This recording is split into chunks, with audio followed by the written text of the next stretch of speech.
ঠাণ্ডাৰ বতৰত গৰম গৰম লাল চাহৰ সৈতে আজি কলপিঠা খাওঁ ব'লক। মইনো কেনেকৈ বনালোঁ আপোনালোককো দেখুৱাওঁ। ধেমাজিৰ পৰা পাৰ্থই আনি দিছিলে ৰামতুলসী কল, তাৰে 3টা আৰু অকণমানি পিঠাগুড়ি মই মিক্স কৰি লৈছোঁ, পানী নিদিয়াকৈ দেই। আপোনালোকে বাৰু পিঠা খাই ভাল পায়নে এবিধ পিঠা জনাব দেই। আৰু ইয়াতে দি দিম অকণমান মই ইলাইচি গুড়ি, ফ্লেভাৰটোৰ কাৰণে আকৌ। আপোনালোকে নিদো বুলিলেও নিদিব পাৰে আৰু ইয়াতে মই কেইটুকুৰামান দি দিম ইলাইচিৰ গুটি কেইটামান ইয়াতে ছটিয়াই দিছোঁ আৰু ধুনীয়াকৈ এইখিনি এতিয়া মিক্স কৰিম।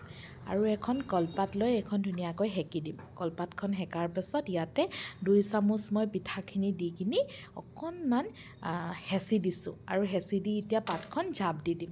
বহুতে বহুত ষ্টাইলত বনায়, ইনষ্টেণ্ট হ'ব পৰাকৈ মই বনাই খাইছোঁ আৰু। এয়া ধুনীয়াকৈ পিঠাখিনি ভিতৰত থৈ কলপাতখন এতিয়া গৰম টাৱা এখনৰ ওপৰত দি ঢাকনি মাৰি দিম।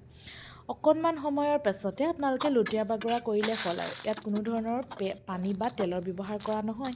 হ'লেই নহয়, দেখিছে কেনেকুৱা ধুনীয়া গোন্ধ। আপোনালোকে বনাই পাইছেনে কেতিয়াবা জনাব দেই। খাই কেনে পায় সেইটো জনাবলৈ নাপাহৰিব।